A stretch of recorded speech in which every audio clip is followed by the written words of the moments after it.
There's football today. Let's see here. Football pick. Ish. Family definitely takes priority. All right, well, I'm here for a little bit today. I won't be here for long. Maybe 2 hours. Thumacent.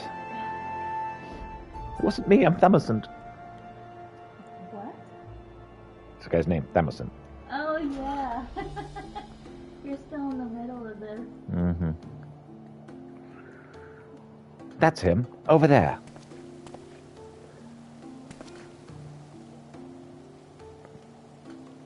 I was happy to run into him again.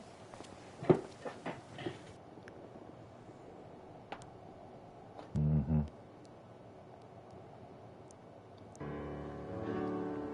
Ah, it's you. What brings you all the way here? Do you have something to report? There's actually lots of things that I've forgotten since the week I've done this. I say, show me these letters. I shall determine if they are suspicious as you insist. This is everything we've been able to find.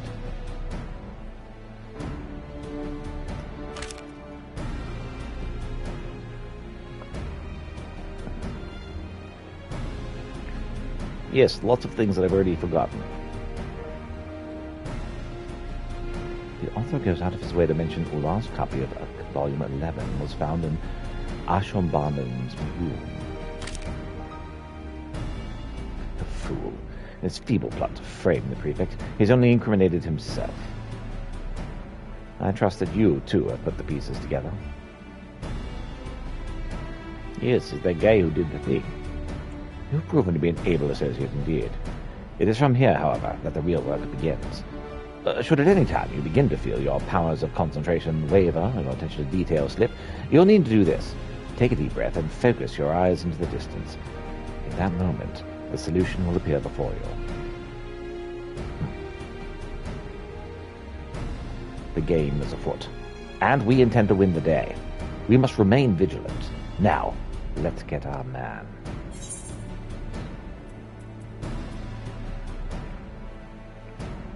Inspector's eyeglasses, and we can use spectacles as a emote.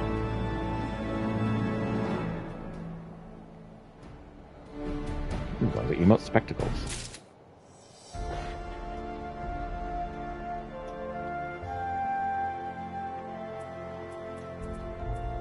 Alright, I'm not wearing any glasses right now, but can I do the spectacles?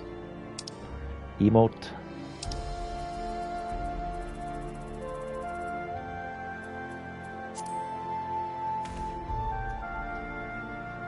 I can. I don't actually need to have glasses on.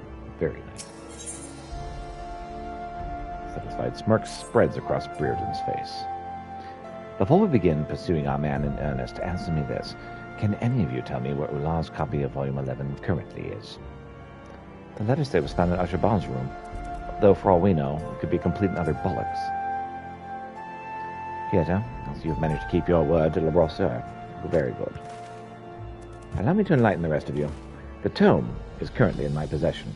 Le Brosseur discovered it in Archibald's room and turned it over to us in secret, for fear it would fuel the ongoing rumors. Now, knowing what you do, it is time to put your minds to the test. What do you surmise is the relationship between our talented writer friend and the thief that lifted the book for Ular's quarters? They're one and the same. A sensible deduction. The planting of the book in Archibald's quarters and the subsequent distribution of these letters are both carried out in a common end, to implicate the prefect in Ular's abduction and force his expulsion. It would stand to reason that perpetrators are either working in tandem or in fact one and the same. While that in itself does not reveal the identity of the culprit, it does lead us to our next question. Who would have been able to enter and exit Ular's room unnoticed? The perpetrator was able to move quickly and not draw attention to themselves in the act, lending me to believe our book snatcher has easy access to all rooms within the dormitory. How, you might ask? Keys. Something only 3 people currently possess. Father Saturnois, and the prefects Archibaldon and Le Brosseur. So one of them is the culprit? Well, which could it be?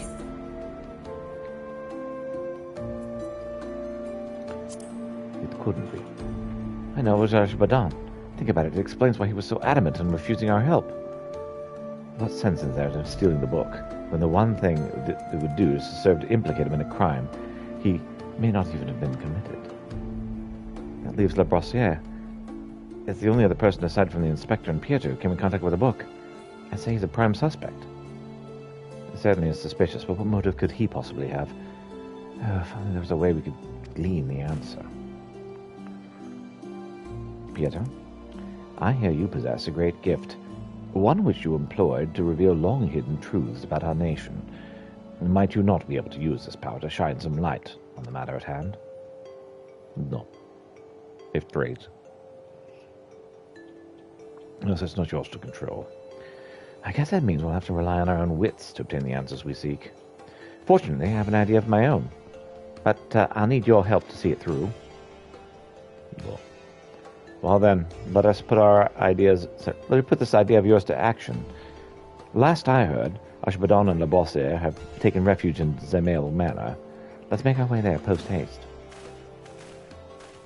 I leave it to you to see that the bumblings of these three do not interfere with the final stage of my investigation at the fort. Do not tarry there long. With Father Satinois throwing his full support behind the petition, Ashbadan has but a few bells before his name is permanently struck from the registry.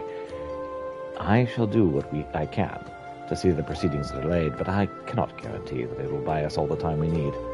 Godspeed, Pieter. I'll see you at the hearing. Alright, so we need to go this way then.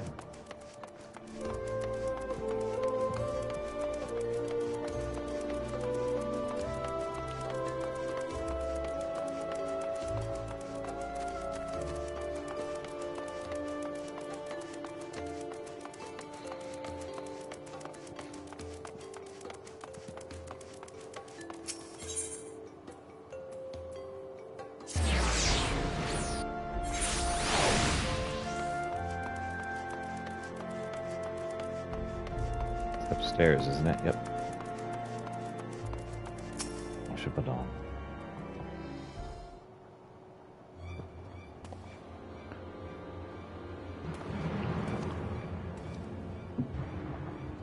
Findings? Ha! As if anything you four managed to dig up after me now. The hearing is about to begin, and my fate is as good as sealed. There's still time, Ashbadan. Either you pledge your innocence to us.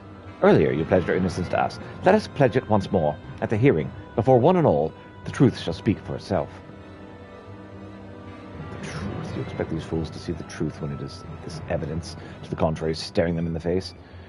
How do you think this plan your pea-brained minds has concocted will succeed when all La Brossière's best attempts have failed?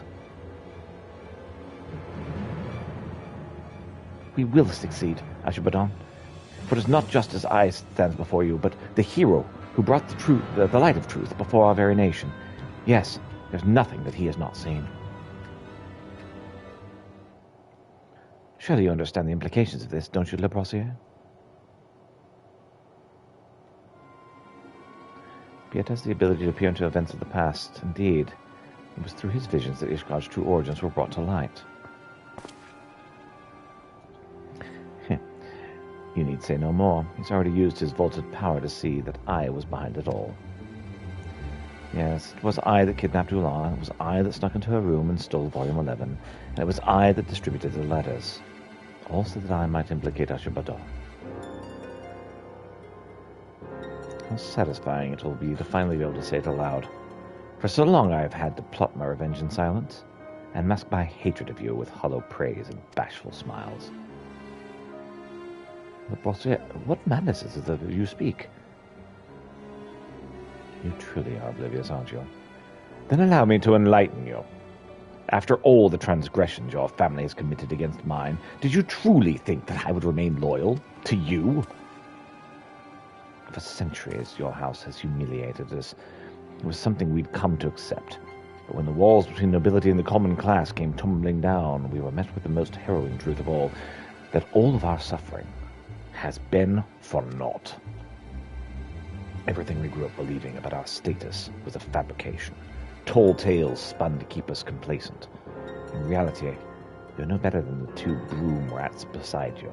You never were. It was a terrible realization, but one that also gave me hope. Hope that you could be taken down just as any other. That was when I began plotting. Ular's abduction, the letters and the rumors they spread, all was part of my master plan to bring shame and dishonor on you and your family as you have upon mine. I have staked everything, yes, even my very freedom. But it was worth it, to give you but a taste of our pain. What's more, I bribed the two kidnappers into abducting Ular with money from your purse. And having entrusted the management of your finances to me, you never suspected a thing. Labossiere, I can only imagine the pain you've endured, but to seek revenge in this way... nevertheless, I thank you for confessing to your crimes. Now we can absolve Azerbaijan of the false charges you've brought against him. Wait a minute. You mean that he didn't actually see into the past? You've deceived me! If you'll recall, Theo had explicitly never said that Pieter had a vision of what happened in Ular. He merely observed that he possessed such an ability. Truth be told, it's not even a power that can be controlled at will. Now then, Azerbaijan, I suppose that's all the proof of innocence you'll need. Let's escort Labossiere to the hearing, and have him repeat his most dramatic confession before the headmistress.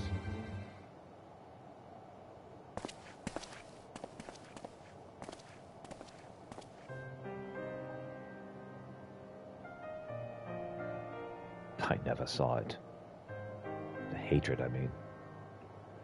How could I have been so blind? We've been friends from childhood. And never for a moment did I question his loyalty. What a fool I was. However, did I think I could stand at the forefront of our nation when I was so oblivious to that which was happening under my very nose? Azerbaijan, pray do not torture yourself so. Rather, open your heart and allow Halon's wisdom to set you free. Once you come to see Labossiere not only as your friend, but as your peer, I promise that both of you will find a way to mend any bonds that have been broken. Of the Fury's love and will all men receive, and by the balance of her spear will all be set free. You truly believe those words, don't you? You cling to them, even when reality does all it can to prove you wrong. I suppose it is that unwavering faith that your friends find so endearing. Now then, it is time for me to put my own faith to the test and face my fate head on. May the Fury have mercy.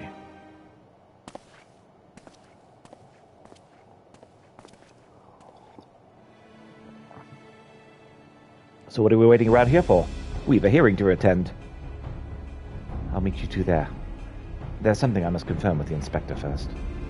Pieter, I cannot shake the feeling that this affair runs far deeper than any of us could have ever imagined. If you would, please accompany Azerbaijan to his hearing and see that nothing goes awry in my absence. Go.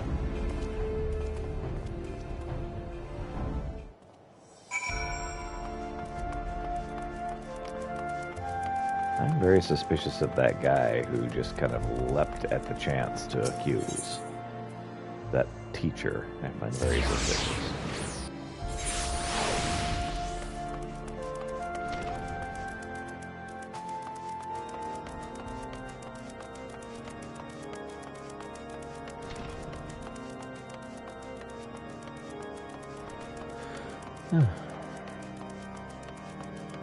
Scholastica Deacon.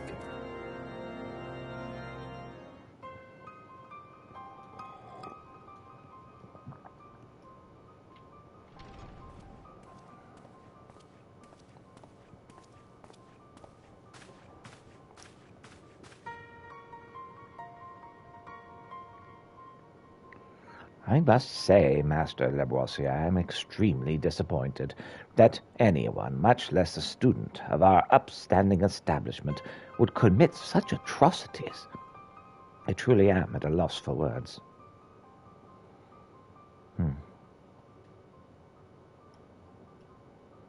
Headmistress Elrienne, if I may. Do you not find the timing of these confessions to be incredibly convenient? It is as if Master Lavoisier here has been coerced into admitting to crimes he himself did not commit. Let us not rush to condemn a man who may very well be innocent.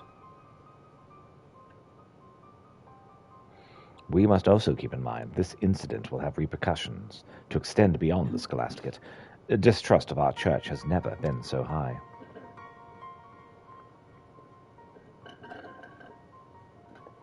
If I were to expel either of these prefects, both of whom have strong ties to houses of mail, we will lose all credibility our establishment still has in the eyes of the citizens. To this end, I will propose an alternative plan.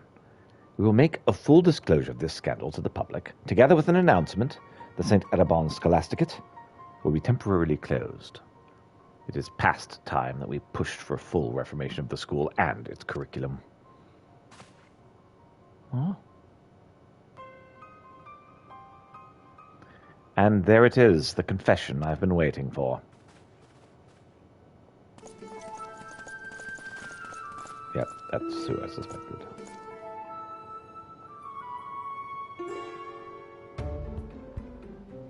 Confession? Master Brereton, explain yourself.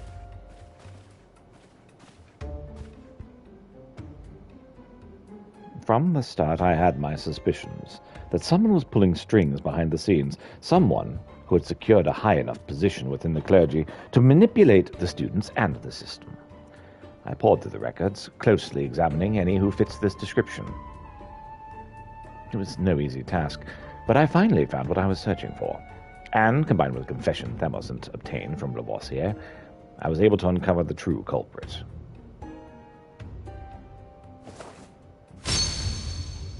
I speak of you, Saturnois, and I do not call you father, for you are no priest.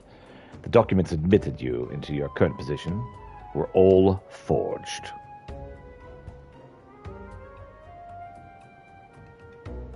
You manipulated Lavoisier into carrying out what you yourself could not.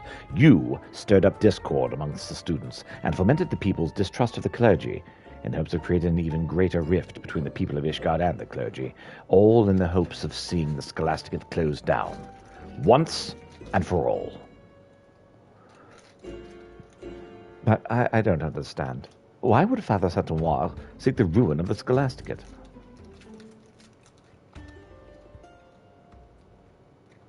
The answer to that would lie in his past. Over a decade ago, Saturnois graduated near the top of his class and was welcomed to the ranch of the Holy See. I was there. He was assigned work as an expurgator. Expurgator? What are you talking about? In all of my years serving the Holy See, I've never heard of such a post.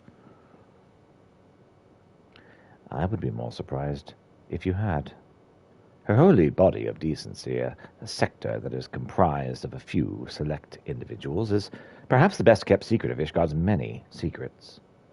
Its existence is known only to a handful of people, besides the Archbishop himself.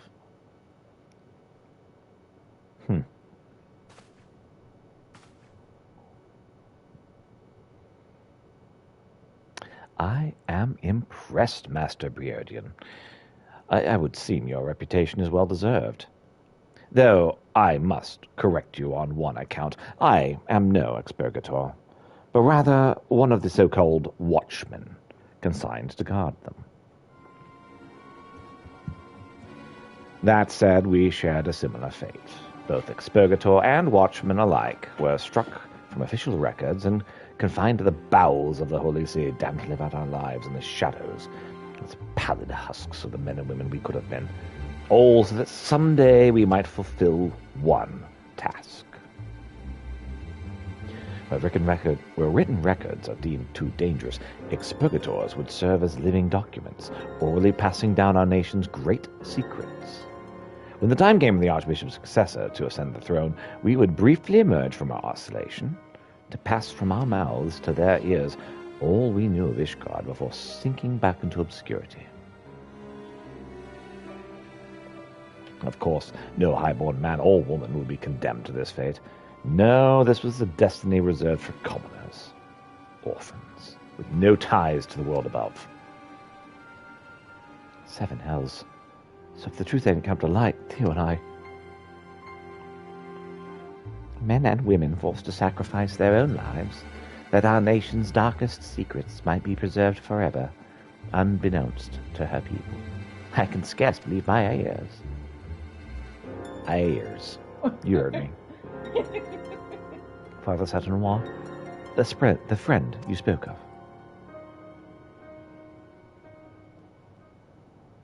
Yes. He was the expurgator. Such anguish did his duties cause him that he chose death over the wretched excuse for a life. And while a whole new era is upon us, one that does not condemn the innocent to a life of despair for the sake of one man, it does not undo the justice or the injustice of 1,000 years. It was to right the wrongs of the past that I escaped that foul dungeon and made my way back to the place where it all began, this twisted institution, the place responsible for stealing the bright futures of young orphans. This needs to be closed down for good.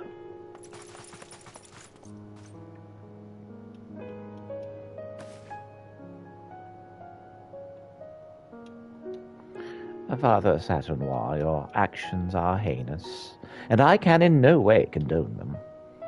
That said, if there is a truth to what you say, perhaps it would be best for us to suspend all lessons until we can reach a consensus of how we might proceed.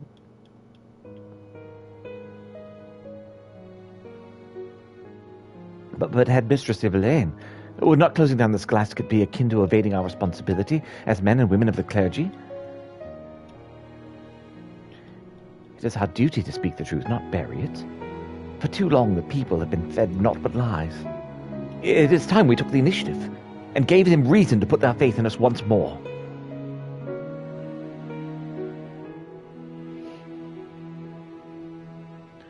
I must agree with Thamilcent.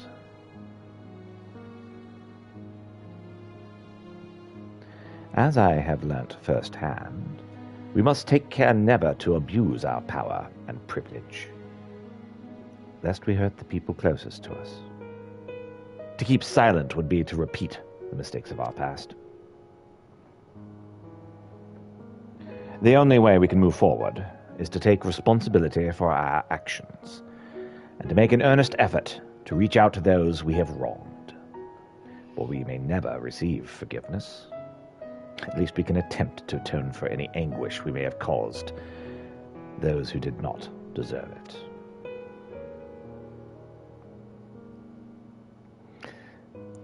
If it is true that all men are born equal, as I've heard many in this room preach again and again, then all are entitled to know the truth. Let us lead by example, and freely share all that we have learned here today.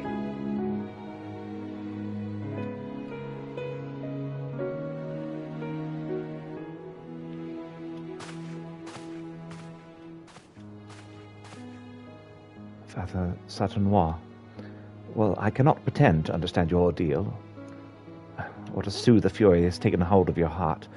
I can promise you one thing. I swear on Father Classeau's copy of the Parables of Saint Daphinen that not you, nor any of those who shared your fate, will ever be forgotten.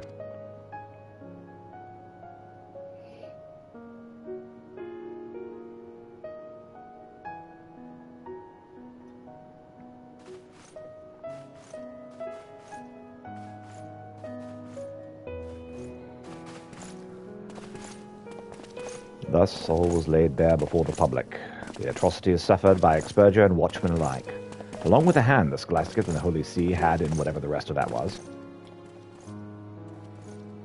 So it was, a new path was forged that day, one that would see a renewed faith in the Church and its teachings, and the citizens would all come to learn that all men are created not only equal, not only in the eyes of Hadon, but also in one another.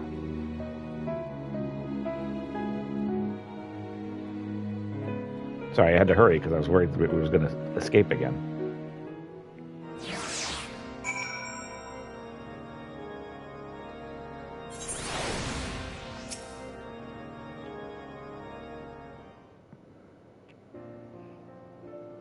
Peter, thank you for restoring peace to the Scholasticate. You've reminded us that there is a world beyond these doors that relies as much upon us as we do on them. You've opened our eyes and shown us that destiny is but the choices that we make. If we are strong and persevere, I have no doubt we can rebuild the Scholasticate and regain the people's trust. No. Pieter, now that your work here is done, I suppose the time for farewells is upon us. Will you be departing Ishgard immediately? It's sad to say farewell, but let's send you and the inspector off in style. Because I got to tell you, your outfit is garish.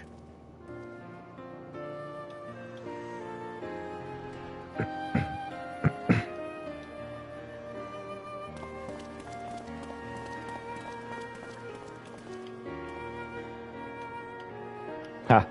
There's my trusted associate. I feared I might not be able to bid you a proper farewell before I left. On behalf of my uncle, allow me to thank you for all of your hard work. There's still so much fighting and bickering going on. Couldn't you stay with us for a little bit longer? I fear there's still more pressing mysteries that demand my attention. Not to mention a certain young lady in Uldar who waits my return. Oh, another client of yours, I take it?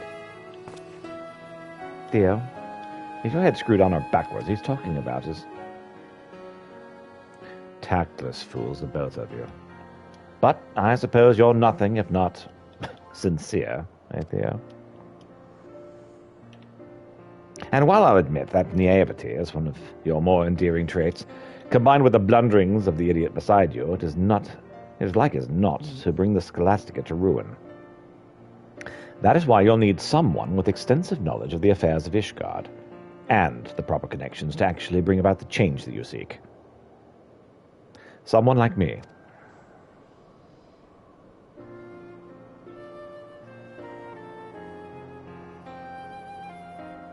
Words of a man looking to steal his way into our dear Theo's heart. Blaze, Lee, it seems you've got competition. Yeah. The fury take you all. Call me what you will, but Theo will never replace me with anyone, much less a conniving snake like Archibald. How refreshing it is to hear such playful banter amongst my friends. It would seem our worries are finally behind us. Before we celebrate, however, there's one last thing.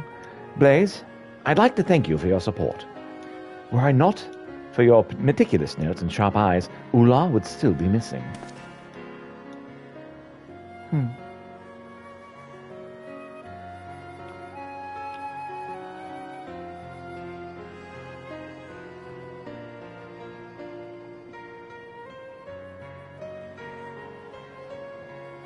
Pieter, Inspector, words are not enough to express our gratitude.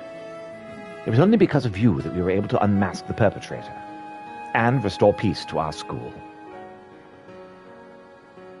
Just as Father Trousseau brought you to us in Georgiani Mills, I cannot help but feel that Halone guided you to us in our time of need. We hope to one day repay the kindness that you have shown us by rebuilding the Scholasticate. When next you visit, we hope she shall have taken her place as the nation's top establishment of higher learning, and once again served to light the people's way back to the halls of Halone.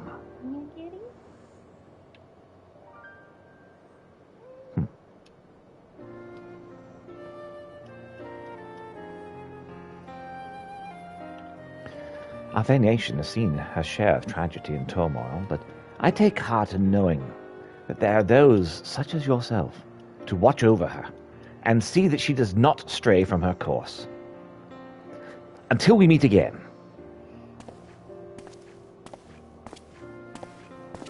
I think I unfortunately read that in the wrong voice, but whatever. Too late now. He's already left.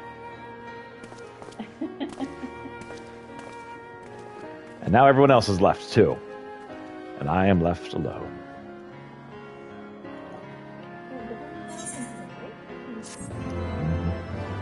Quest complete.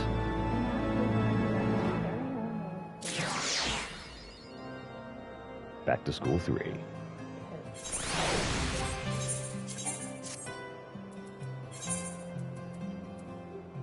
Scholastic and coat. Mm-hmm. It's kind of worthless. It's level 1, isn't it? Yep. Yep. They're like, use this with glamours. And I'm like, I don't do glamours. I'm like, use it with glamours. I'm like, okay, yeah, I'm out. Okay, I'm going to quickly take off this this jacket because it's actually very warm. And I'll be right back.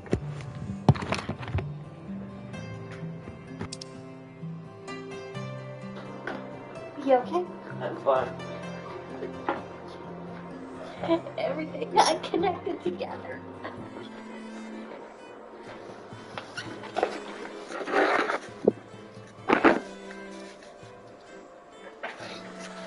Just around my foot.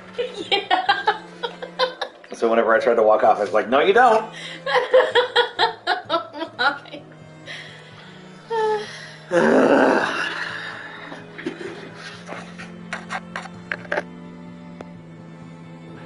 Okay.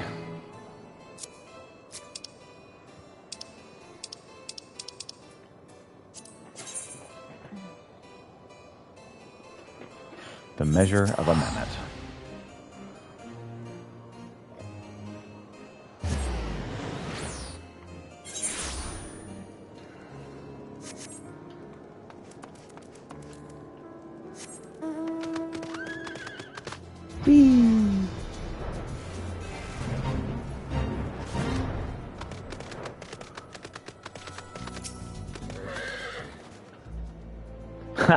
I knew it. The mammoth immediately left the outpost and looks to have headed north along the river. By the Fury, I cannot wait to finally catch him in company of heretics. I don't much like your tone, Inquisitor. If our baby girl ran afoul of any heretics, she'd look them square in the eye and tell them she doesn't want any. She'd look them square in the eye. Hey, Inspector, I think I've had one of those moments, of insight. Maybe Gigi came out here to find Lord Godbert. I did tell her grandpa might like to see that trick of hers. Brilliant deduction, Nashua. He must be eager to meet his grandparents. The self-same ones he renounced when he declared you were not his father. Ha ha! What a fine young gentleman, eager to explore his heritage. Let us make haste, my friends, for a reunion of 3 generations of Mandevilles beckons. I really can't be bothered.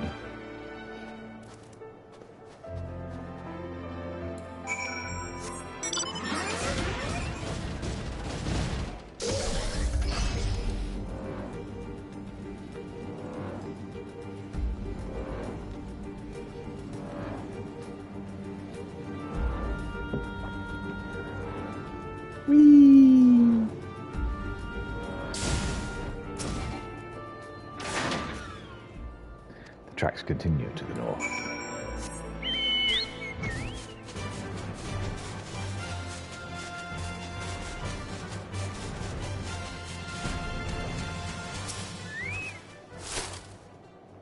The mammoth lies motionless in the snow, fragments of ice stuck to his cap, suggesting the impact of something small and round traveling at high speed.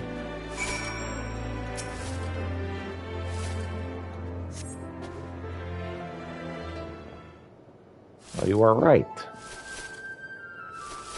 My head. Who? Oh, it's you. You followed me. Ah, Gigi. If you wanted to have a snowball fight with the grandparents, you should have said so earlier. Papa Hilde was very worried, though he is glad to see that you are unharmed. It would seem to have struck with a snowball, much like the Steinblocks. These dead Steinblocks. Are you sure he isn't damaged? A mere blow to the head could fell our Gigi. As if. We Mandevilles are made of sterner stuff. I myself have been driven headfirst to the earth by no fewer than 24 occasions, several times from realms above, and my mind is no less brilliant for the experience. Ha ha ha.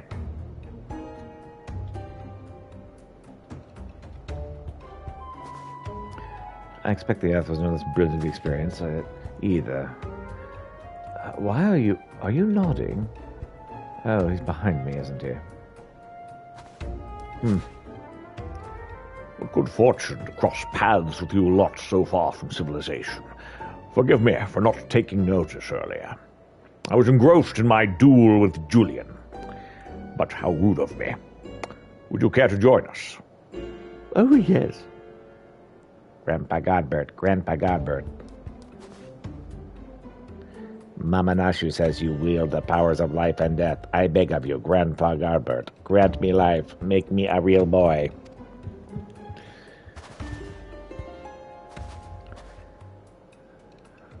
Well, that's unexpected.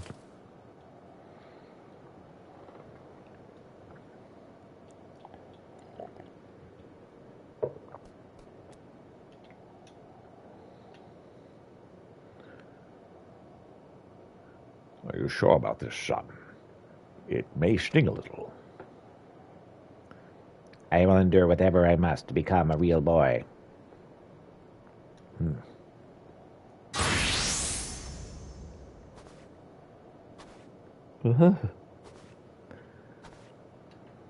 This is normal. For him, anyway. Then let us begin.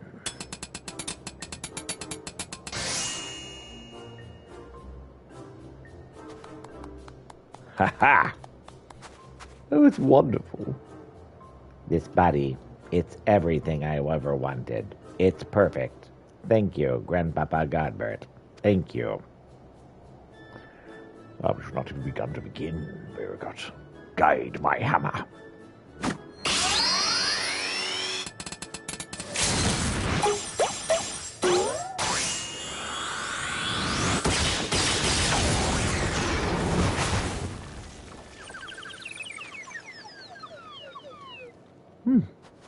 Oh, dizzy.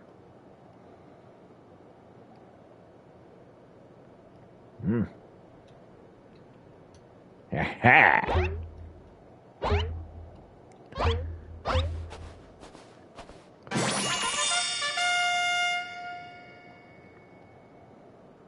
Papa Hildy, I'm a Manderville man. Gege, my son, come to your father. Let me have a look at you.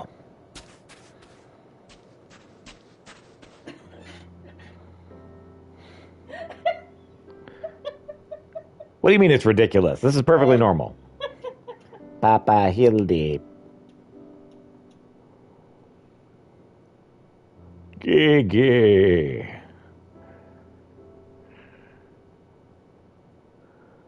Oh, it makes me cry.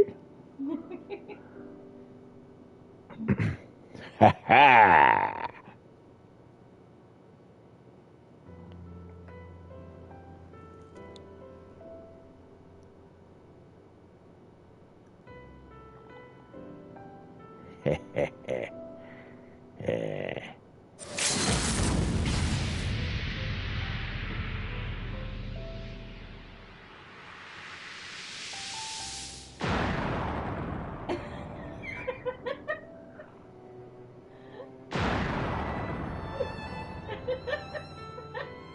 Yep.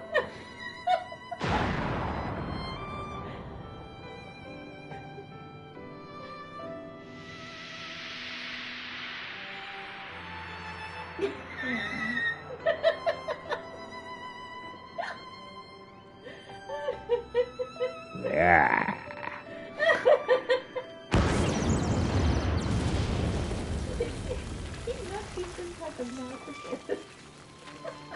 Something definitely wrong with him. Actually, several things wrong with him.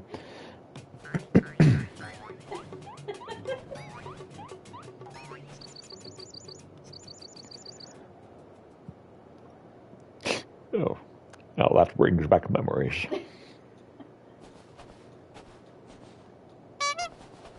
Papa Hildy. Oh dear, who could have done such a thing?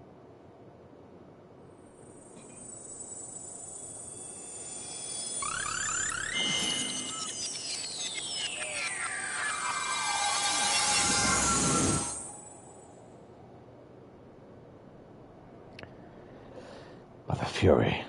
It's just like the vase all over again.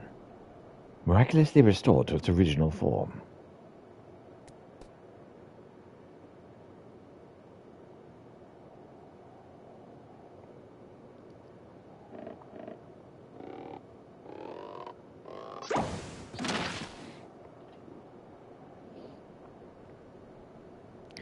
Gigi, my boy, upon further consideration, I believe this body may suit you best. It is, how shall I put this, more manageable. And much more durable. But how can I ever be accepted as your son if I remain a mammoth?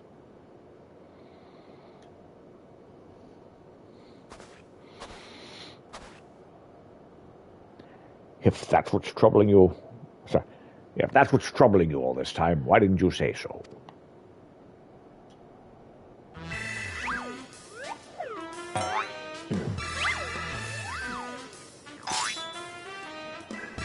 A Mandeville man is more than mere flesh and bone. He's vigor, compassion, honor. A gentleman for all seasons. Be you man or machine, it makes no difference. If they call you a mammoth, you look them in the eye and say, nay, I'm a Mandeville mammoth.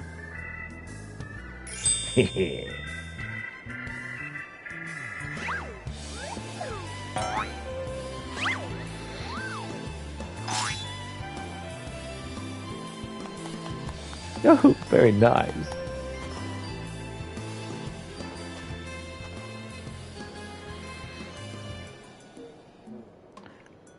Mother, father, forgive me for not consulting with you earlier, but circumstances forced my hand. I've formally adopted Gigi as my son and ward of House Mandeville.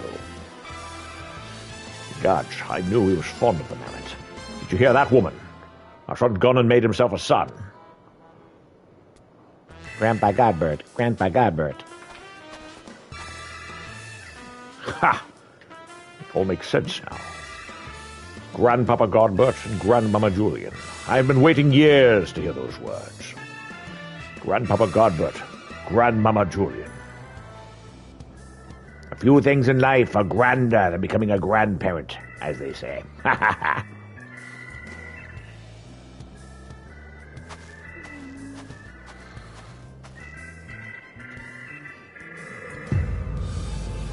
Oh.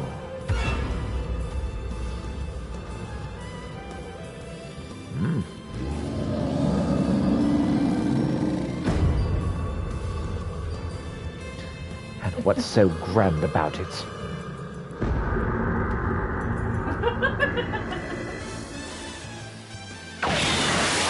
Yep.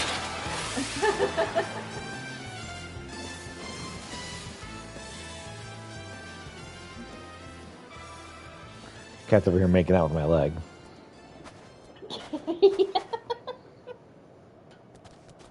Wait for us.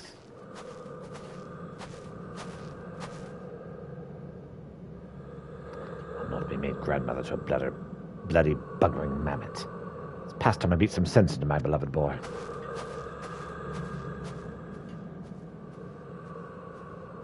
Oh, Fury, take me. I heard tales of the Dark Knights before, but no. No, it couldn't be. No, I think it was something far worse. Heretical, like it's not, but fools be damned, I'm not risking my life to find out. That poor girl. Dark Knights are quite something. It's the best story I've come across yet.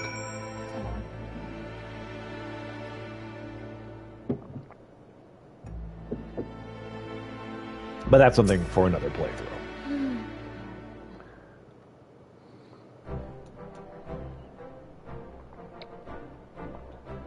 Oh, they're mad. Utterly mad. The whole damned lot of them.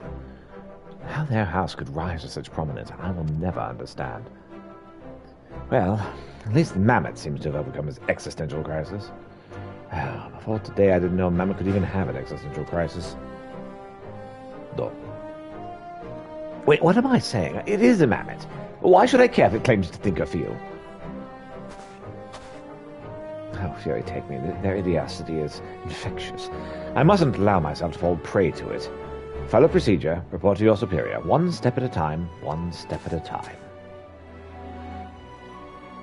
Yes, you should do that. Dark cloaked figures.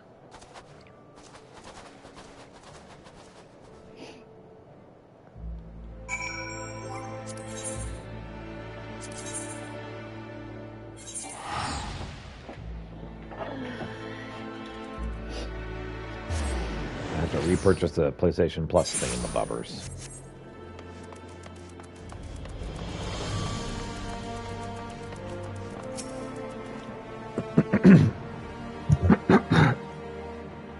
Right then, my superiors, having been informed of the mammoth's adoption by the House of Mandeville as witness of House Fortemps, proceeded to take me to task for my gross mishandling of the situation. They remain convinced that the mammoth is a product of heretical machinations and have commanded me to redouble my efforts to prove this incontrovertible fact. This may prove problematic, however, as Gigi seems to have forsaken his quest to recover his memories and thrown himself wholly into this new life as a Mandeville mammoth, casting about for any hint of a case amongst his doting father. In any event, though I do not share my superior's conviction, I think it's safe to say that there's something exceedingly unusual about this mammoth. You saw with your own eyes how effortlessly it restored the base and itself to its original form. Reconstructive magics are not particularly rare, but his are unlike I've ever seen before.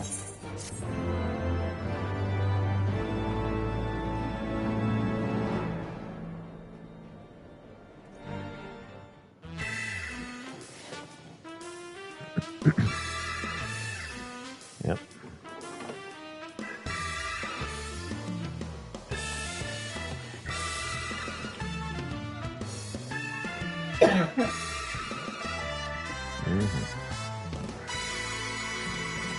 See you, Inspector. It's hard to read that. Right. It's supposed to look foreign.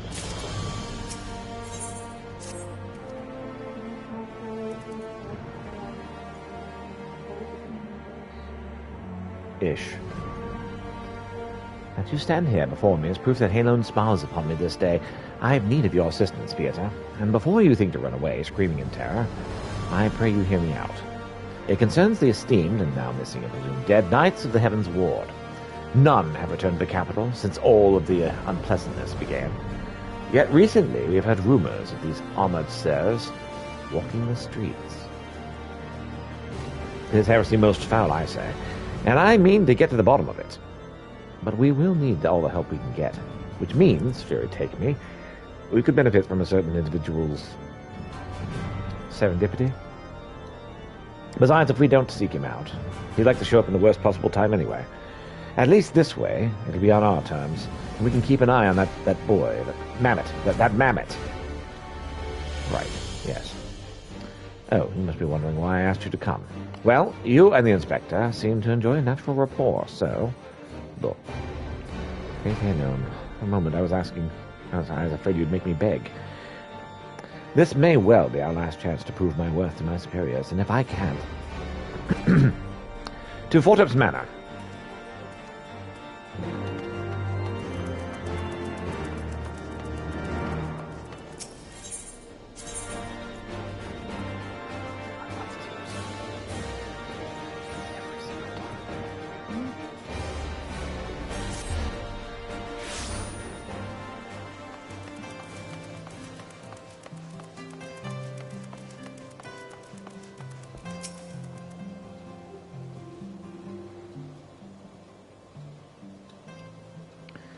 As Gigi, such behavior is unbecoming a gentleman. But why, Papa Hildy? Why is it unbecoming a gentleman?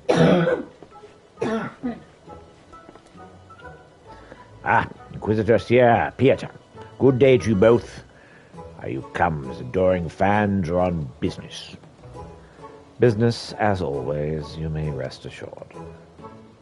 Then I, Hildebrand, agent of inquiry, inspector extraordinaire, am at your service.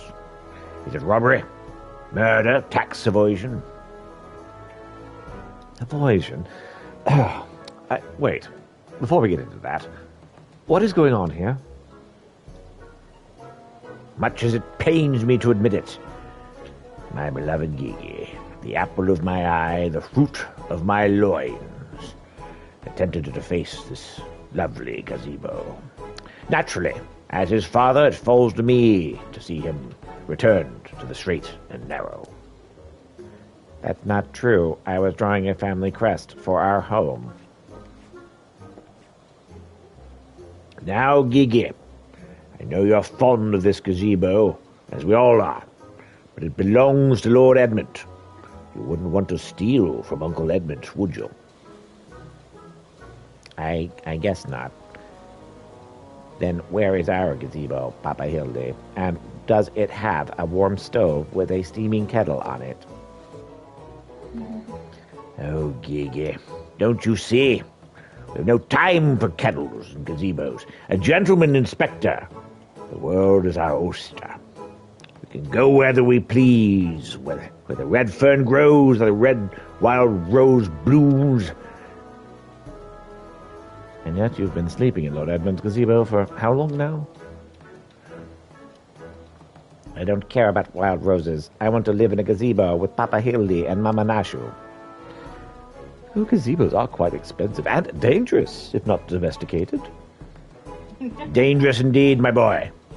Besides, we are gentlemen inspectors, free to travel the length and breadth of Eorzea in search of a case. Does not that sound more thrilling than whittling away the hours beneath a gazebo? I guess.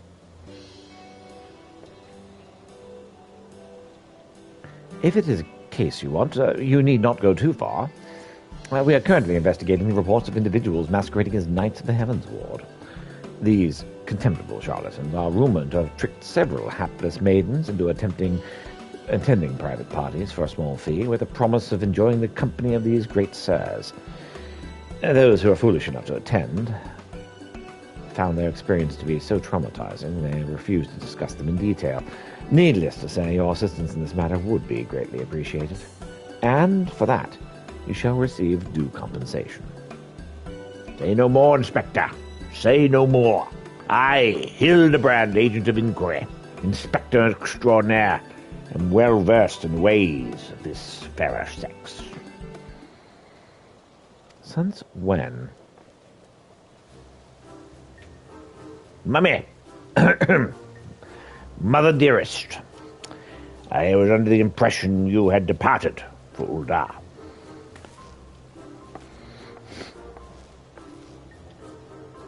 And leave my beloved boy to keep on playing and both being an inspector as well as a father to a bloody mammoth? Bugger that. You're coming home right this instant. How can you say such things? Is my life calling to be an inspector? And Gigi's my son. He's a Mandeville man. Grand, as it is to see you. We have come at you have come at a most inopportune time. The young women of Ishgard are in need of a champion to defend them from fiends most foul. Come, Nashu. Come, Gigi. We shall demonstrate to my mother our peerless investigative skills and bring these criminals to justice.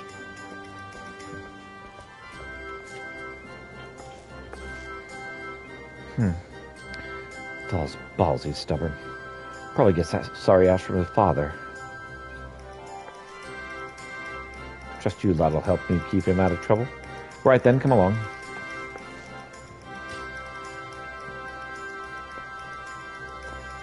Oh, that could have gone better. And worse. Let's not keep them waiting.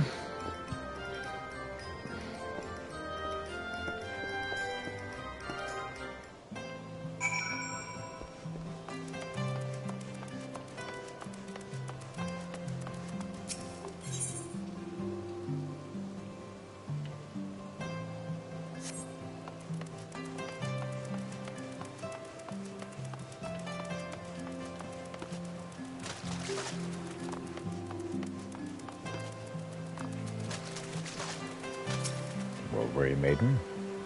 Please do not think me so foolish as to fall for their charade. From what I heard of the others, said knights bore not even the slightest resemblance to the Heaven's Ward. As if he'd not already memorized every detail of my Sir Adaphel's face.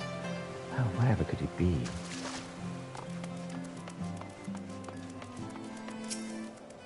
Crestfallen maiden. I'm truly outside her grace. My allowance, all gone to waste on those... Oh, I dare not say it. Perhaps those awful rumors are true. Perhaps I must needs accept that he now walks in Halone's halls.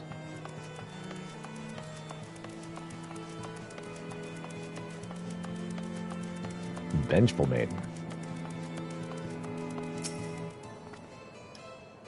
I demand satisfaction, swift and terrible vengeance. How dare they prey upon a lady's emotions to line their pockets with gil? If Sir Chalambert is here, he'd purge a lot of them, like the festering sickness that they are. Ah, yes, a pity. He too remains missing. Ah, so very much a pity.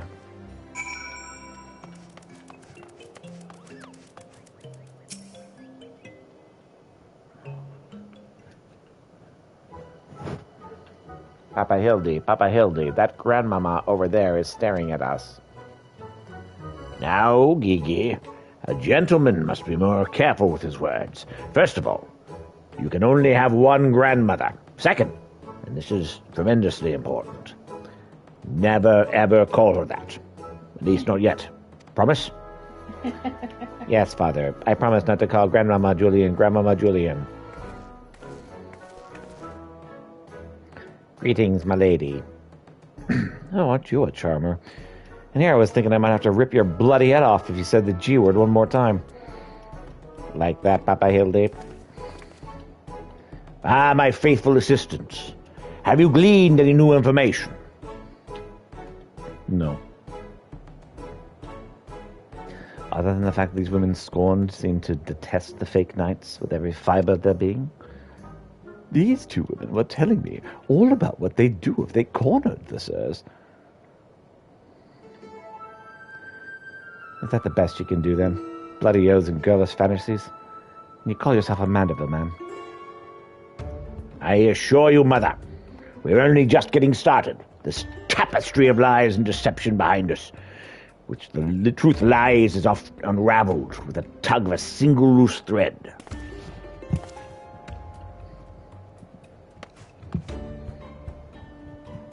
I say, young lady, I would beg but a moment of your time.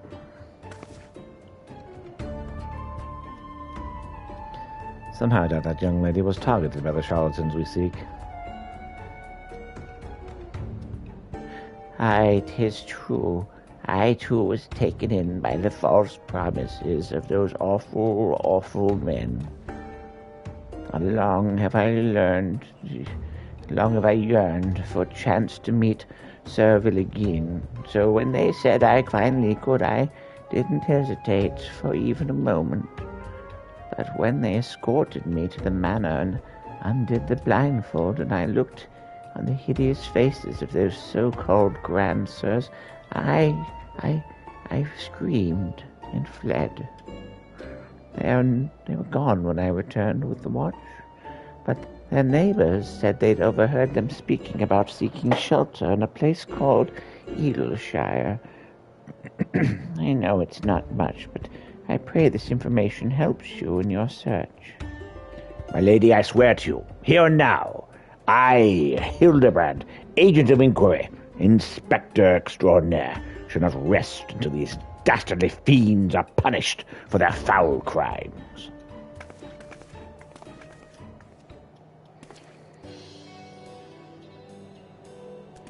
Huzzah! 3 cheers for Papa Hildy. Hip hip hooray! Hip hip hooray!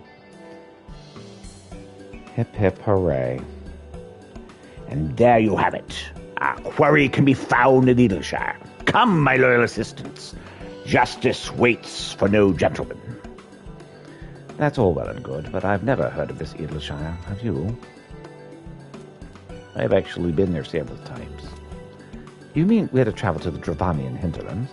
Right now, just like that? Mm-hmm.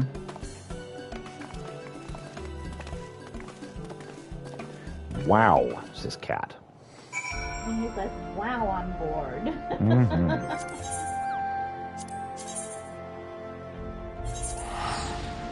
To Edelshire we shall go.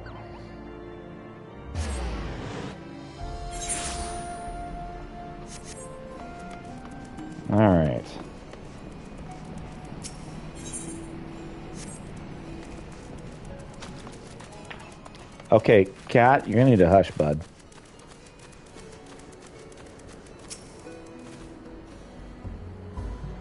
Ah, Pieter, it's good to see you. I confess I had assumed your business in Annex Trine would detain you longer. Did you meet with Vidofnir go well? As well as can be expected. She must discuss Sir Amaric's proposal with Hesvelga, of course, but she seemed amenable to the suggestion. What of our Charlayan guest? Has she arrived yet? She has, but when I explained that you would be joining us, she asked if she might use the intervening time to explore. I agreed to meet her outside on Front Bridge. We should be on our way.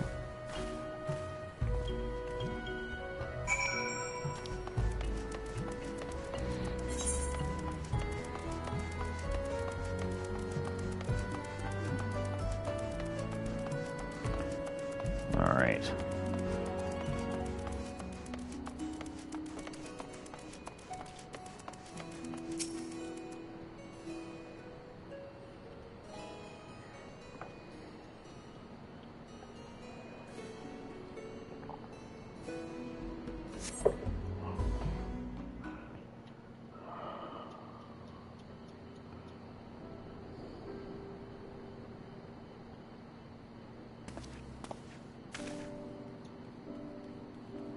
That is a tiny, tiny Lalafell. I'm terribly, terribly sorry to have kept you all waiting. Yeah, she's cute. You need not apologize. We arrived but a moment ago ourselves. Pray, allow me to introduce Kryle, who has recently come from the Charlayan motherland. She has generously offered to assist us. Oh, please, think nothing of it. A trip to Eorzea was long overdue. You must be the Warrior of Light. Yes, you certainly do look the part. A pleasure to meet you at last, sir. And who is that I spy but young Alpha No Levieux himself? I dare say someone's grown an ilm or two in my absence. Or are those lifts in your boots?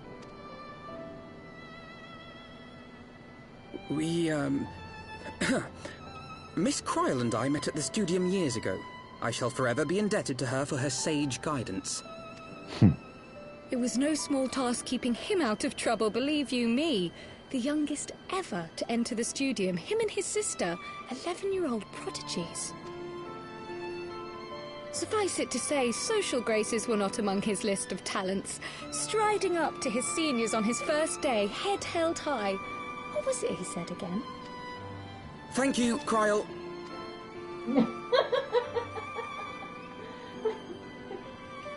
For what? I haven't finished yet. Would you care to attempt a more dexterous deflection? Mayhap we should save this delightful conversation for a more fitting occasion, when pressing matters do not demand our undivided attention. A bit much, but better. I can tell you have been putting your skills to use here in Eorzea. Henceforth, I trust you will dazzle me with your eloquence at the first time of asking.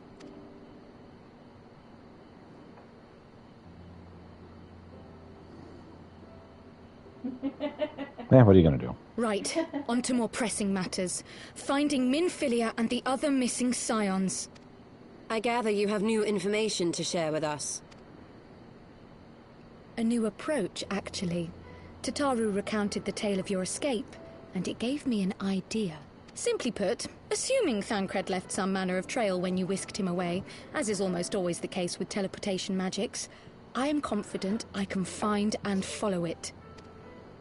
Then what are you waiting for? The wherewithal to do it. The fact is, my abilities aren't quite up to the task. Not in themselves, anyway. If I had Master Matoya's crystal eye, on the other hand... Then let us all call on her forthwith. I think it best that you explain your plan to her in person.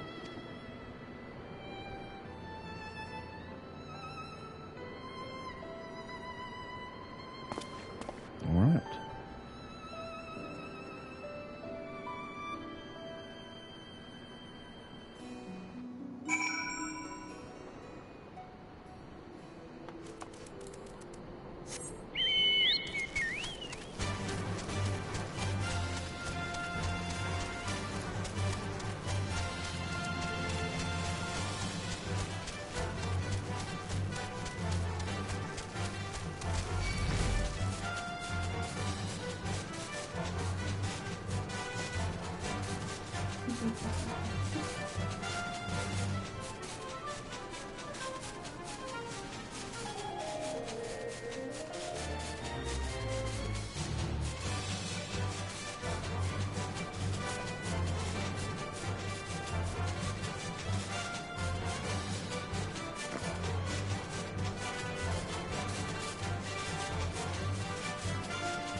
Looks like I'm close to having another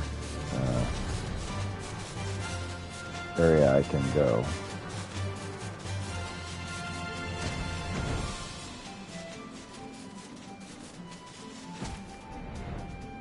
Another dungeon.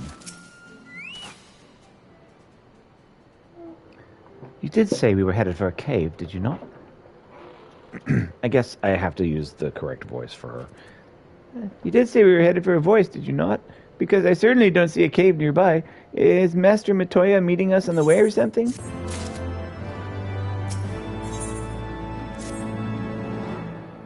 I've heard many stories about Master Matoya, some quite flattering, others less so.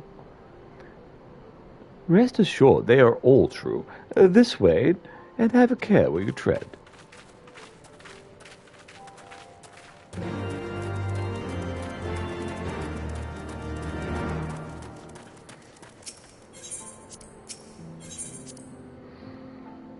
All right.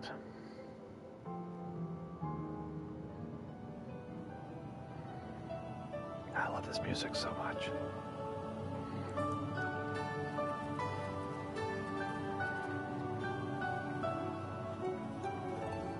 Oh, is that trouble I smell? Or did you forget to wipe your boots on the way in? Forgive us, Master Matoya. We will be sure to wipe them on the way out. And may I say how glad I am that age has not yet deprived you of your senses. Ever so quick-witted, aren't we? To the detriment of your manners. Well, out with it then. What do you want? Pray, allow me to introduce myself, Master Matoya. I am Kryl, of the students of Baldessian. I hope you will excuse our unannounced visit. And the fact that I'm dressed like Pikachu. Baldessian, you say? Ah, yes. The old coot set up shop on the Isle of Val, didn't he? Regrettably, our order's headquarters and the isle itself were obliterated by a magic of immense power. I have the blessing of light to thank for my own preservation. Kryl, you too possess the Echo. Well, yes, of course I do. Our order is devoted to uncovering the mysteries of Hydaelyn and interpreting her will, particularly through the study of her gift to us. It was in the course of these studies that I met and subsequently befriended Minfilia. She and I have rather a lot in common. Nice. I had no idea. You weren't supposed to. Not that I wanted to deceive you, you understand, but precautions had to be taken. Yes, yes, that's all well and good, but you still haven't told me why you're here. The students of Baldessian are gone, and there is naught I can do to change that. But the science of the Seventh Dawn can yet be restored, and my dear friend found. You have in your possession an ancient crystal of light, one you call your crystal eye. I believe I can use it to focus my abilities and locate one of the missing scions. Oh, that'd be a neat trick. And there I was, thinking you might want to make use of my years of experience. Oh, wait here.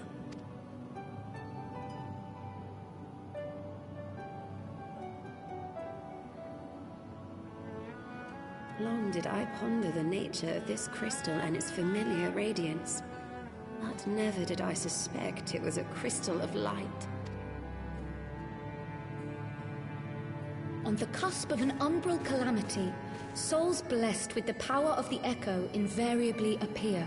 To aid these, her chosen warriors, Hydaelyn bequeaths to each a slither of her strength in the form of a crystal of light. But as her strength wanes, so too does the potency of her gifts. This crystal, born of an earlier era, is infused with a power far greater than those of this age. You could travel the length and breadth of the land and not find a crystal even a fraction as pure. Its value is beyond measure, as are the risks inherent in its use. No two manifestations of the Echo are alike. I, for example, can converse with beings of every shape and size, excepting beasts, contrary to what others would have you believe. Language has nothing to do with it, of course. Rather, I am sensitive to the whispers of the soul. Their intent, their very essence even.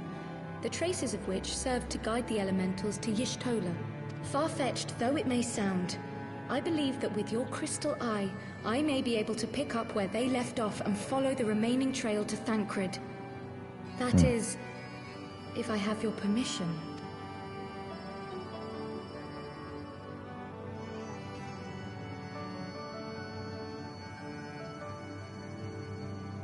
Well, the poor sod's not going to find himself.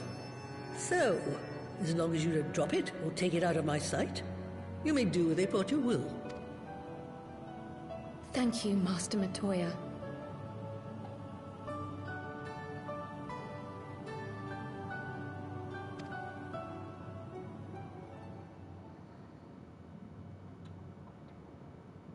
Then let us begin.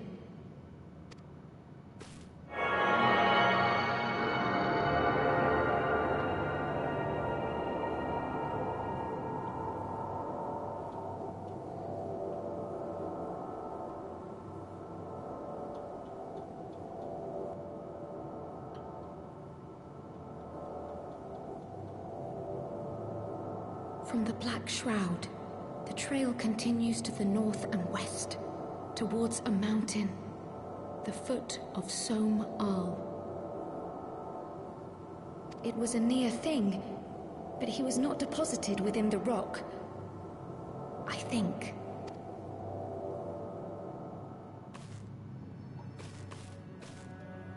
The hunters of Tailfeather know those lands well. I say we begin our search there.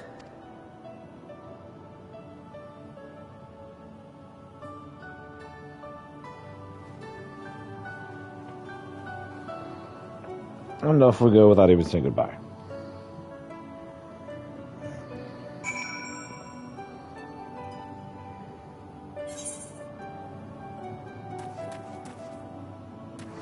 Actually, before I leave, I'm going to use the restroom real quick. I'll be right back.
Okay.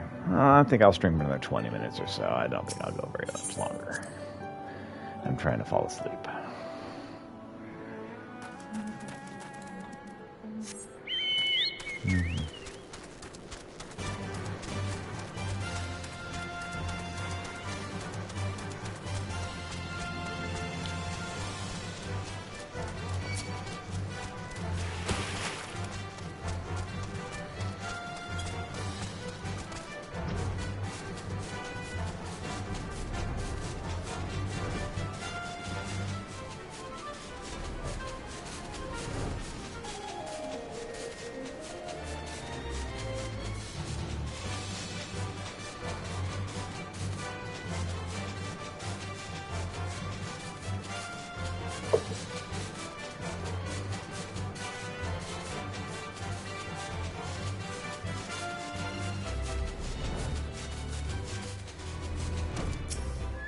That may I do. Ah, there you are. Good to see a man who doesn't shy away from a challenge. You'll see a sturdy-looking door just ahead of you and to your left. That'll be the entrance to the Forbidden Vaults. That's as far as I can take you. It's in my contract, you see. Anyhow, my client and I are both counting on you to retrieve the tome. Watch your back in there and try to keep it down. It is a library after all. Okay, Library Heart is now accessible.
And there we have it.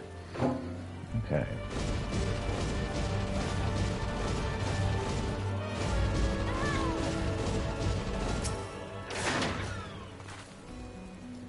Truly, this magnificent settlement is a testament to the hard work and camaraderie of her uplander and gobby citizens.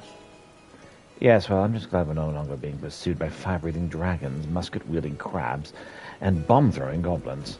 You know, the other ones. But they're no match for Lady Julian and that pan of hers, am I right? I want to see her make that bad gabby fly again. God's sakes, Hildy, except in Pieter, this lot would be dead in a ditch somewhere if it weren't for me. Nonsense! I would never let any harm come to my loyal assistants or her beloved son. If I may interject. Now then, let us split up and question the good people of Edelshire. My keen inspector sense tells me that one of them has knowledge of the false knights of which we seek.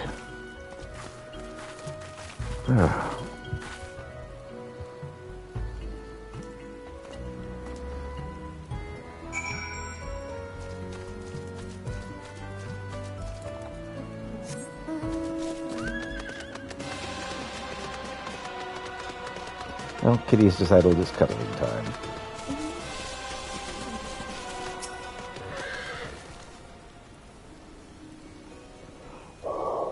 Yes, Lord Jack knows of Sir Grandsirs.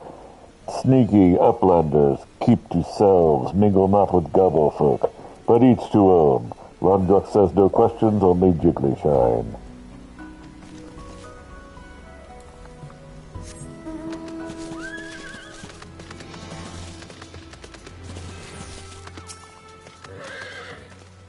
Exceedingly experienced treasure hunter. Oh, I know all about the Grandsires. They keep themselves in that building of theirs, south of Roundspot. You'd best watch out, though. They're a dangerous bunch, liable to kill you for looking at them cockeyed. It's entirely possible I've gone completely and utterly mad, but are you perchance the long-lost twin sister of an Ishgardian noblewoman? What? Look behind you. A three-headed gobbleboo. Why do I feel like I've not seen the end of that old woman?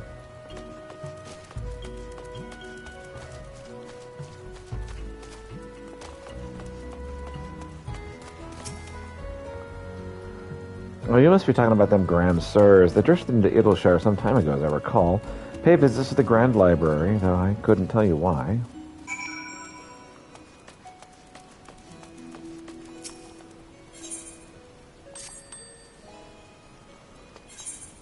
of service, sir.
That's all you'll get from me. I hope it satisfies you.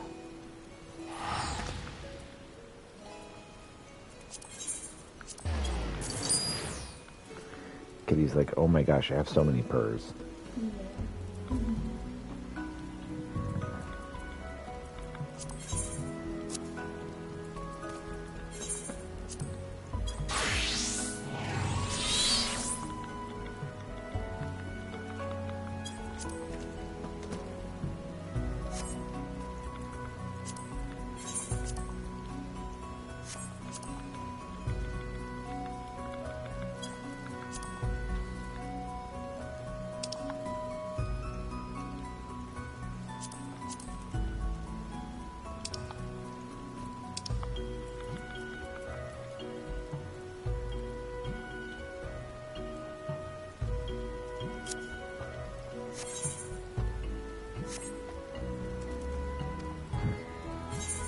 Next time you'll have a more interesting task for me.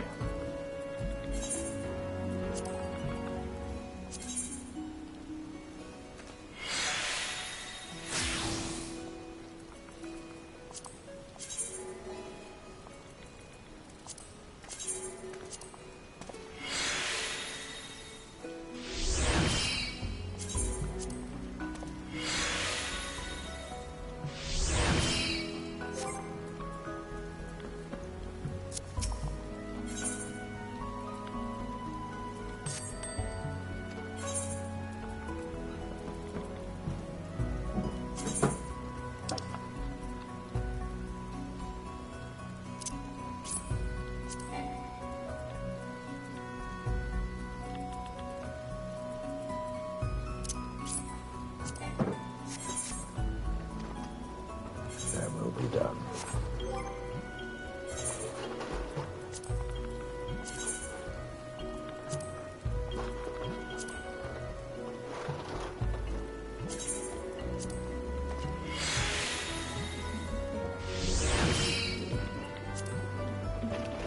Kitty's like, I love you. And down he goes.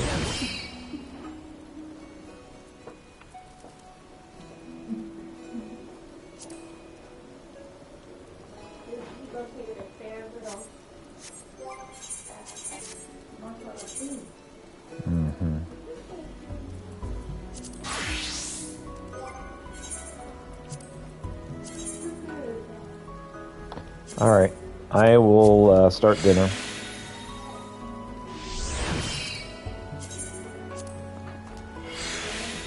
Yep. I love you. I'll wake you when it's done. It'll be about 30 minutes to your nap, probably.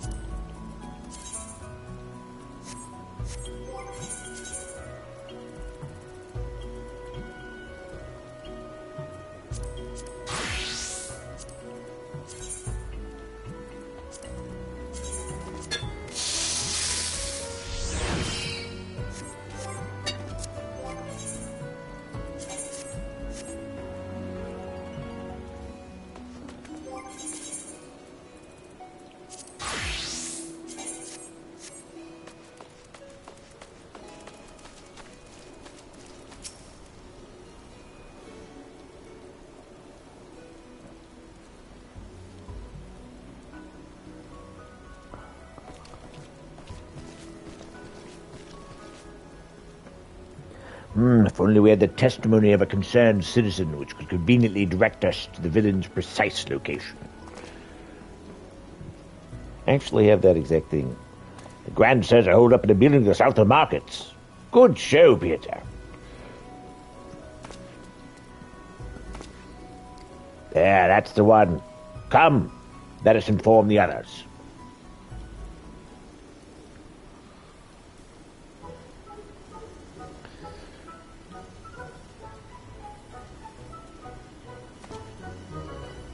It would seem that no one is home. There is naught we can do but wait, then. Papa Hildy, I just wanted to say that I really feel like this is the place. I think that you and me and Mama Nashu could have lots of exciting adventures if we stay here. You may be right, Gigi. This community seems to have fostered an enlightened, free society. Welcome of honest souls willing to work and contribute to the greater whole. Did anyone happen to see a gazebo on the way in?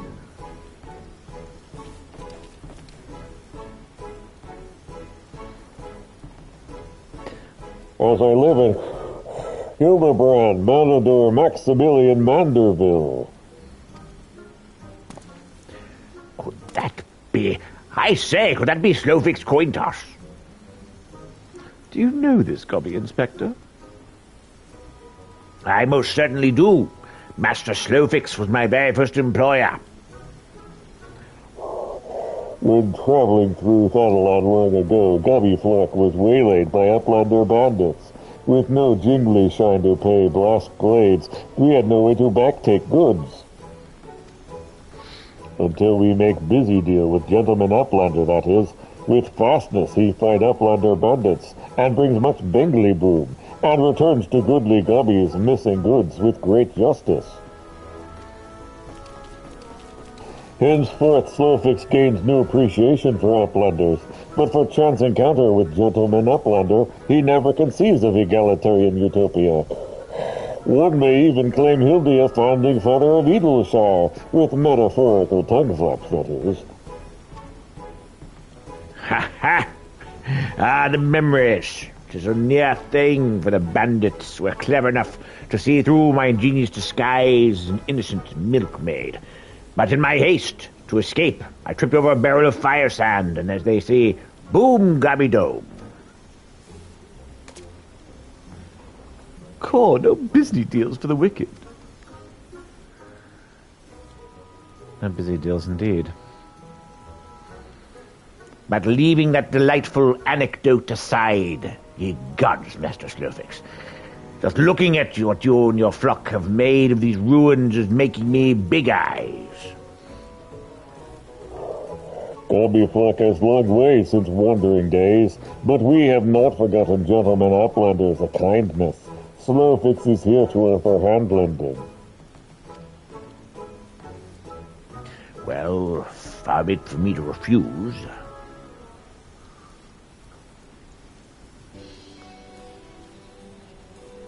My son, Gigi, has grown quite fond of your magnificent city. And so I should like to stay here with him and my assistant for a time. We would not require much in the way of accommodations. A humble gazebo, for example, would more than suffice.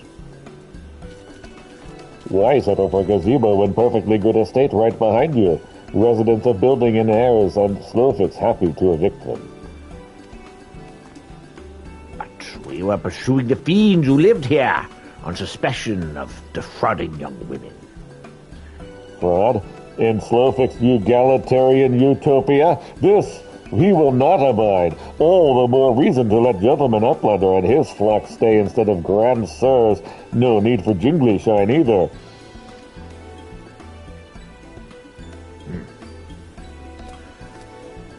Huzzah, a giant gazebo to call our own. Oh. I do not know what to say. Thank you, Master Snowfix. Thank you. No need for teary-eyed tongue flaps. Gobbyflack is possessed of moral obligation to repay gentlemen uplanders for past generosity. Enjoy new gazebo, and good luck with hunt for grand sirs.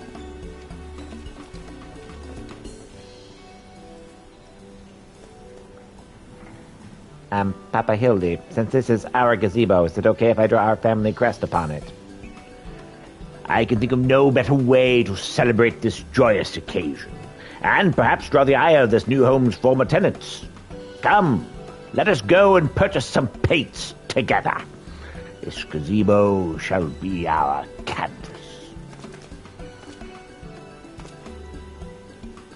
Now he's gonna gotten himself a sodden gazebo, buddy hells. If he really thinks I'm gonna let him keep playing at being a father. You guys know what a gazebo is, right? Like, that's definitely not a gazebo? Of course, none of them know, of course.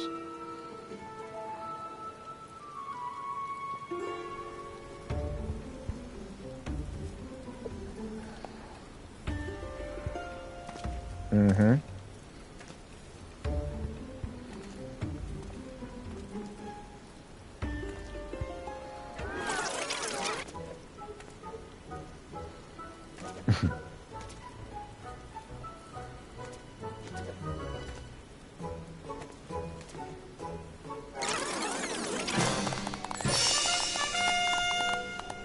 What a family crest that is.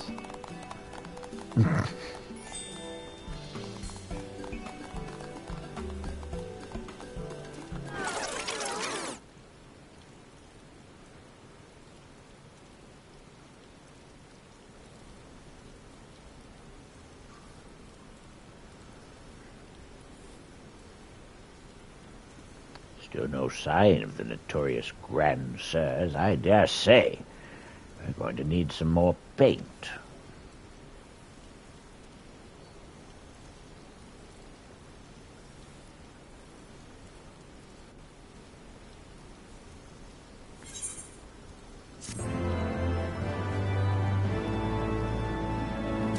You go to color own, kitty.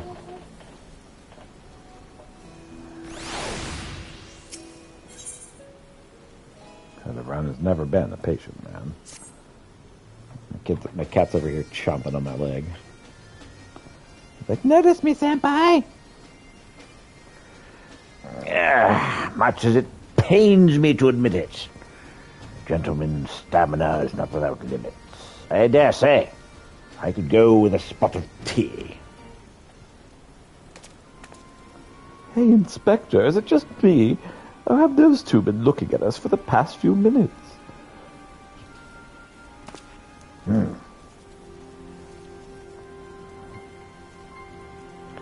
Oh, it is quite normal behavior for my adoring fans, I should think. When finally presented with an opportunity to meet their idol in the flesh, all too many succumb to their fear and flee. Or maybe, just maybe, they're the Grand Bloody Sirs. Come on, they're getting away.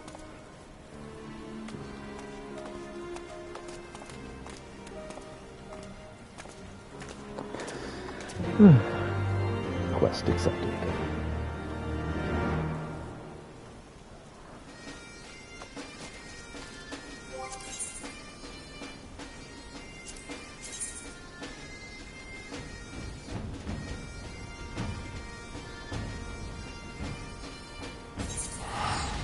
Oxlundo.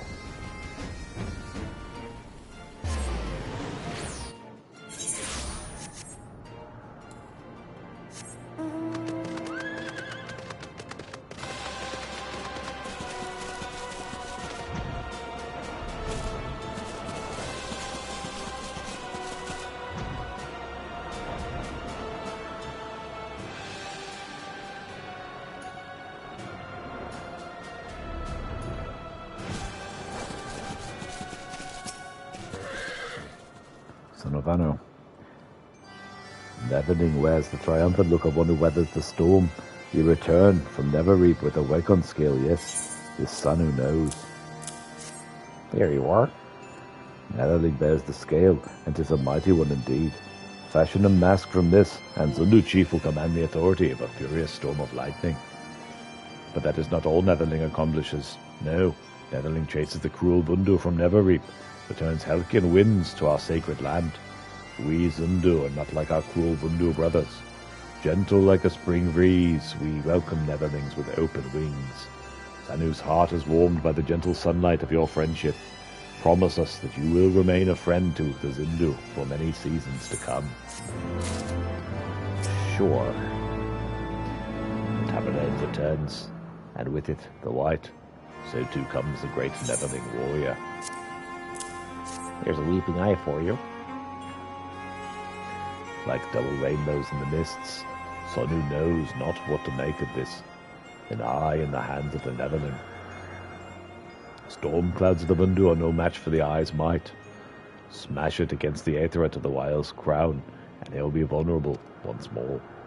Bind him with chains of steel and drive him from Cloud Sea. Return Zephyr winds and sunlight to our lands. Okay.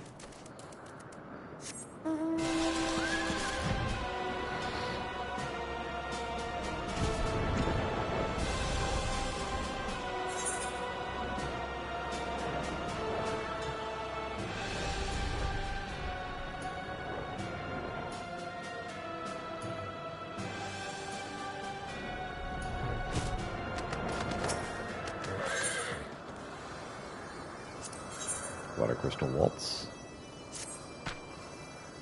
Water. Okundu has no water. Roasted villages parched and sun-bleached stones. Rainfall is a rare thing when above clouds themselves, but spring crystals well with moisture, pouring forth like endless waterfall. Such crystals would quench our tribe's thirst. They grow large and place Netherlings call Vorsi and Syrian. Knights of Camp Cloudtop are using spring crystals as water source, as once did Gundu, but to harvest them without permission would risk sparking hostilities. But Pieter is Netherling and can speak with leader of Camp to get permission to harvest crystals. Please speak with knights and gather 3 spring crystals for Gundu. Pieter, Gundu food stores run dangerously low, but Zephyr winds bring perfect opportunity. Anzu lays eggs on islands Netherlings call the Notifice, ripe for the taking. Please gather 3 eggs from village food stores. Be delicate like gentle breeze, however. Banu cannot eat eggs if shells shatter to pieces. Dancing and shouting long into night. Wine pouring into gullet endlessly, like waterfall pouring into bottomless hole. Bundu youth have no respect at all. Please forgive Manu Vanu's frustrations, Netherling. But since we leave Okundu, Vundu scoundrels strut into former village, party long into night. They think Gundu weak, they think we do nothing. These Netherlings must learn that Okundu still belongs to us, but still they are nestlings. To harm them would bring full wrath of Vundu Crive upon us. To scare them is best. Nothing scares young ones like the blast of the wind from the full-grown Sanua. Vundu youths grow silk with that Okundu, southeast of here. Vanu prepares Sanua. Speak with him to borrow one, and then go to land that was once our home, and drive these shameless savages from it.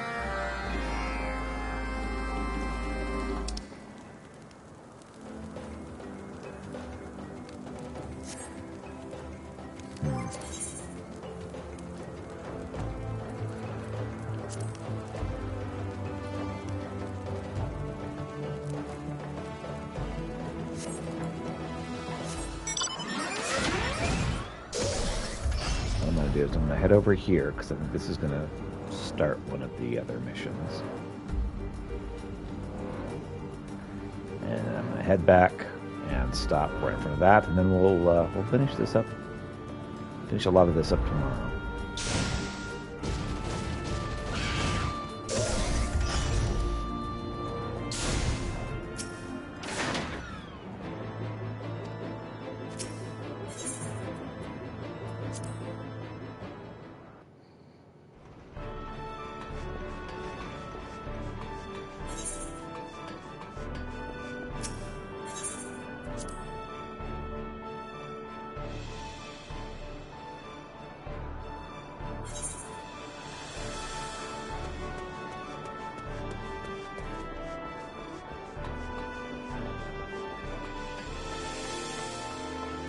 talk, Stacia.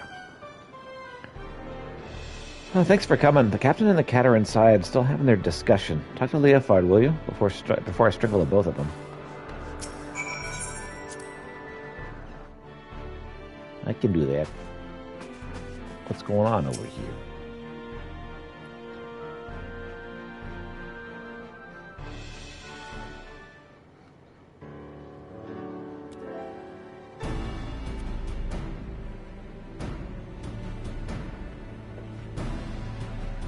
If you're here to ask about the Queen's coffin, then you'd best turn around and walk straight out again. That aggravating furball's turned my mood sour with his month-old algo milk. Leofard, Peter's come all this way to help us, at your request, I might add. He deserves to hear what we stand in the search, at least.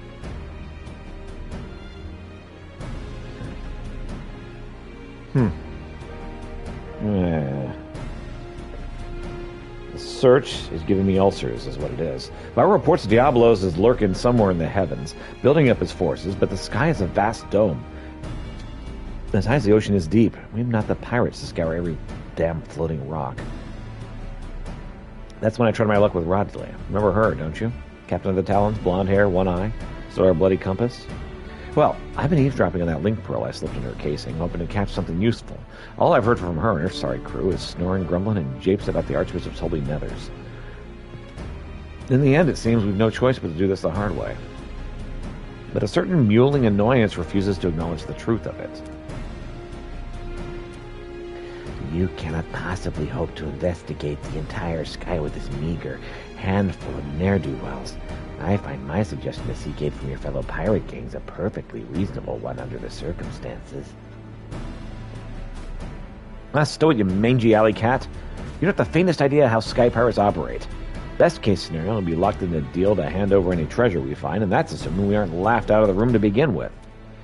You cannot assume that every man and woman shares your base morality. If we but made the attempt, I am sure we could convince some of the few nobility of our cause. And so it goes, round and round. Knowing pirates as I do, I find myself siding with the captain on this. What of you, Peter? Any thoughts on the matter? Alright. I need to write down that Kate Sith, just how we're pronouncing it, is,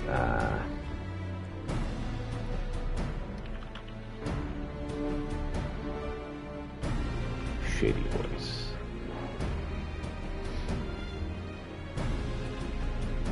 I think we should seek aid from other clues, honestly. What? You're siding with this furball? Would have thought you'd learned a thing or two about sky pirates by now. However we tackle things, though, we've got a long road ahead of us. Let's see if we can think of a better way to shorten it. Might as well head back to your adventures, Pieter, unless you're willing to lend this your experience in another matter, that is. Utata, our chief engineer, has been mumbling about the Void Ark and cursing under her breath for days. Might be you could provide some insight into her dilemma. She's conducting her research in the Sea of Clouds, yes? Well, I should rather discuss the properties of the Void Ark than continue this fruitless debate. I shall see you down there, Pieter.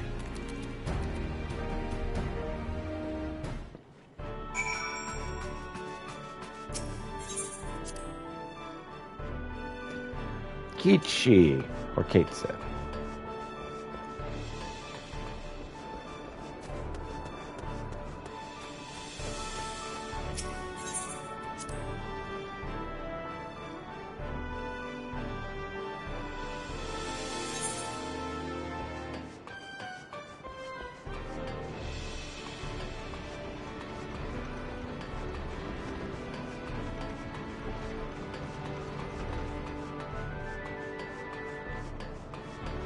So, how do I leave?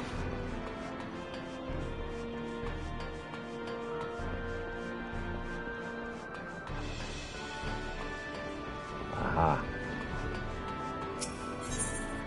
Passage of Coldwind.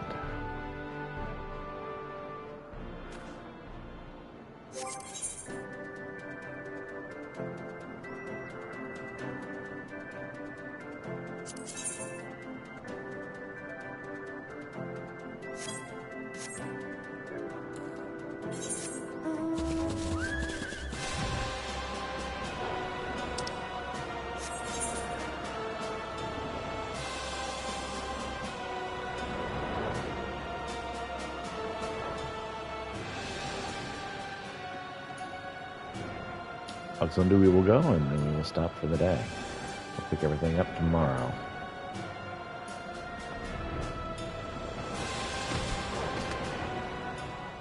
Alright. Thanks so much for watching, and I hope you have a wonderful day.